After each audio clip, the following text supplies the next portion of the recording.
immediately with an anger-fueled hook, does not include a traditional intro, and plants small, trivial comment questions throughout to drive engagement, debate, and rewatches. The tone is provocative, conspiratorial, intense, and sharebait by design. Ring Rumble script. What if everything you think you understand about WWE right now is wrong? What if Survivor Series wasn't about brand warfare? What if Raw isn't about championships? And what if Paul Heyman isn't trying to dominate the present but quietly own the future? Because if you're still watching WWE and thinking Austin Theory is just another mid-card guy who never lived up to the hype, then you're missing the most dangerous chess move Paul Heyman has made in years. And I'll say it plainly, Austin Theory is not failing upward. He is being positioned, hidden, protected, weaponized. And here's the part that should make you angry. He's been right in front of your face the entire time. Quick question before we go any further: when was the first time you realized Austin Theory was different again? Comment the moment you noticed. Because tonight on Ring Rumble, we're ripping apart Paul Heyman's master plan, exposing how Brock Lesnar may be pulling strings behind the scenes, and explaining why Austin Theory has quietly become the most dangerous wild card in WWE.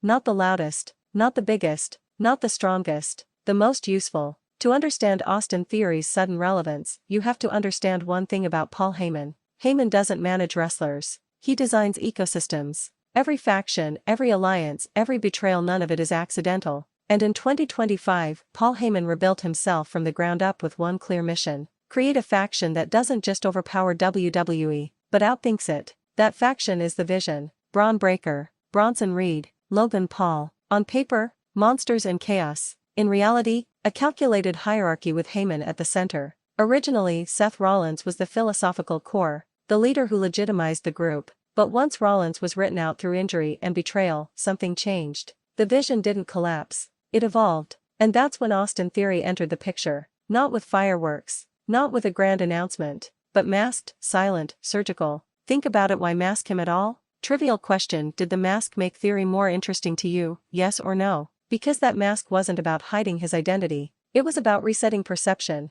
Austin Theory didn't return as the guy who lost momentum. He returned as a concept, a ghost in the match, a variable no one could plan for, a man who interfered without claiming credit. And on December 22, 2025, when Theory finally removed that mask on Raw, WWE didn't just give him mic time, they gave him a purpose. Theory said he didn't wear the mask to disappear. He wore it so the impact came before the name. That line matters. Because Paul Heyman has always believed the same thing. Names don't matter until moments force people to remember them. And Theory started collecting moments. Late match assists, key saves, strategic chaos. Never stealing the spotlight, but controlling the outcome. And this is where Brock Lesnar enters the conversation. Brock Lesnar doesn't return to WWE by accident. He never has. Every Brock comeback is deliberate, short-term violent, and long-term meaningful. And reports throughout 2025 made one thing clear. This wasn't about one match. This wasn't nostalgia. This was positioning. Paul Heyman doesn't just reintroduce Brock Lesnar.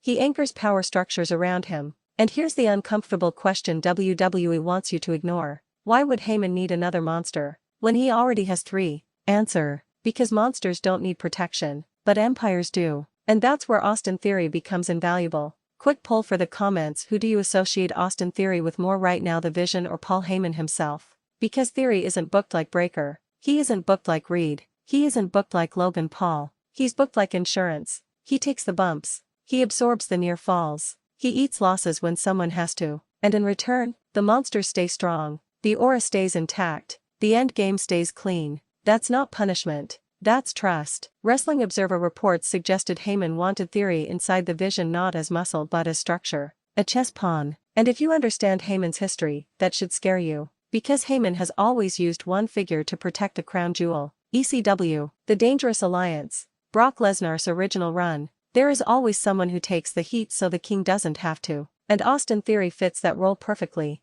Young, athletic, believable, disposable but not replaceable. Think about that. Another question for you: would you boo Theory harder if it meant protecting Brock Lesnar's dominance? Because Theory pinning Rey Mysterio wasn't random. It was proof of concept. He's not background noise. He's a trigger. But here's where the story gets deeper and darker. What if Austin Theory isn't just Brock Lesnar's man? What if he's no one's man? What if Heyman didn't place Theory in the Vision to strengthen it, but to test it? Fans online have already started whispering the unthinkable. What if Theory is a double agent? What if he's gathering leverage? What if he's positioned to fracture the Vision from the inside? Remember, Heyman doesn't fear betrayal. He engineers it. Trivial thought experiment: if the vision explodes, who benefits the most, Brock, Heyman, or Theory? Because when Seth Rollins eventually returns, history matters, resentment matters, memory matters, and Austin Theory might be the only man standing in the middle of all of it. This is why Theory's character finally works. For years he was a prospect without gravity. Now he's a strategic asset. He's not chasing titles. He's influencing outcomes.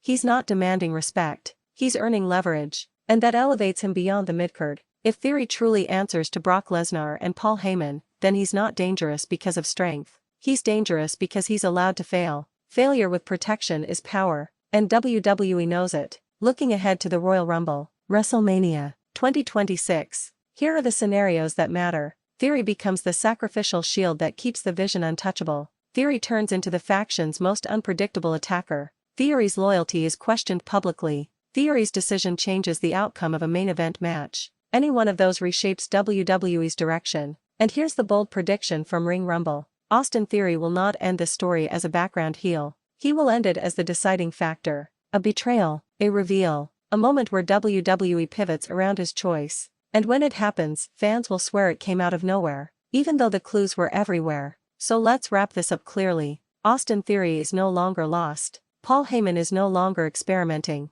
And Brock Lesnar is no longer just looming. This is a long-term power play. Whether Theory is Brock's man, Heyman's weapon, or his own mastermind in training, WWE's future is being shaped around him. And Ring Rumble will be watching every step. Final question, and this one matters: do you trust Austin Theory? Yes or no? Drop your answer in the comments. Argue it out. Share this with someone who still thinks Theory is irrelevant. Because this story is just getting started. And when it explodes, everyone will pretend they saw it coming. If you want, I can tighten this for retention pacing, rewrite it for short-form clips, add chapter timestamps, or dial the anger up even more. Let's keep going. And now we push this thing into full paranoia mode. Because here's the part nobody is talking about loud enough. Paul Heyman never put someone this young this close to power unless he sees longevity. Think about it. Breaker is explosive but volatile. Reed is dominant but limited. Logan Paul is a spectacle, not a soldier. Austin Theory? He's adaptable. That's dangerous. Tiny question for you: which Vision member do you think lasts the longest in WWE? Not strongest, longest? Because Theory is the only one who can survive any booking shift. Face, heel, betrayer, victim, mastermind, he fits every lane. And that's why Heyman trusts him near the engine room. You don't put a rookie pilot in the cockpit unless you're planning a long flight. Now rewind the tape on Theory's losses. Every setback he's taken since joining the Vision has been clean. No burial, no humiliation, no loss of credibility. That's not accidental. That's insulation. Heyman has always understood one truth about wrestling psychology: a protected loss is more valuable than a cheap win. Theory losing while standing next to monsters keeps him human, relatable, but never weak. Fans can project onto him, hate him, root for him, question him. That emotional flexibility is gold. Another comment bait moment: do you hate Austin Theory, or do you just hate what he represents right now? Because hate that comes with attention is the kind WWE moneizes. And let's talk about Brock Lesnar one more time, because this is where the temperature really rises. If Brock is returning to WWE's orbit in a meaningful way, he needs something he's never had before. A buffer, someone who handles the weekly chaos, someone who deals with grudges, someone who absorbs the unpredictability of TV wrestling. Brock doesn't do chaos, he does outcomes. Austin Theory is the bridge between chaos and control. He's the guy who softens the field so Brock can walk in, destroy one person, and walk out without baggage. That's why the Brocksman idea sticks. Not because Theory is obedient, but because he's useful. And if you're still not convinced this is intentional, ask yourself this: why hasn't Theory been fully accepted into the Vision on screen? No ceremony, no official declaration, no loyalty test. Because ambiguity is the point. Paul Heyman thrives in uncertainty. He weaponizes doubt. As long as fans, wrestlers, and even faction members question Theory's allegiance, he remains untouchable. No one plans for the question mark. Quick gut check question: if the Vision turns on someone first, who do you think it'll be? Because whoever you answered, that's who Theory is being positioned against. Now imagine this moment: a massive match, high stakes,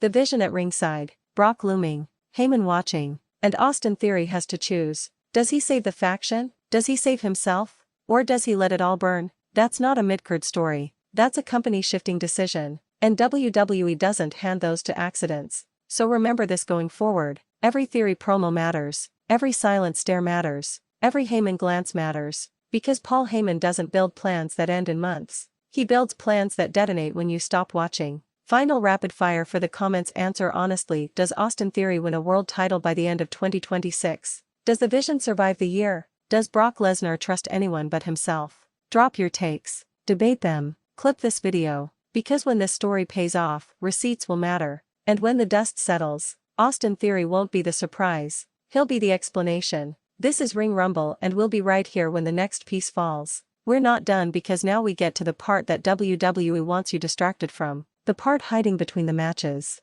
Because if you track Austin Theory's screen time lately, something feels off. He's not always wrestling. He's not always talking. But he's always present. Standing just out of frame. Watching. Listening. That's a Paul Heyman signature. Heyman loves placing characters where the camera doesn't want to linger because that's where power actually lives. Tiny question for you before we go deeper. Have you noticed Theory reacting more than speaking lately? Yes or no? Because reactions are breadcrumbs. Let's talk about body language. When Braun Breaker explodes, Theory steps back. When Bronson Reed dominates, Theory nods. When Logan Paul grandstands, Theory smirks. He never overshadows. He never challenges. But he never looks afraid. That's important. Fear is what separates pawns from players. And Austin Theory doesn't look like a man scared of monsters, he looks like a man studying them. Paul Heyman has always believed the most dangerous person in the room isn't the loudest. It's the quiet one who understands timing. Now here's something that should seriously bother you as a fan. Austin Theory has not once publicly pledged loyalty. No, this is my family.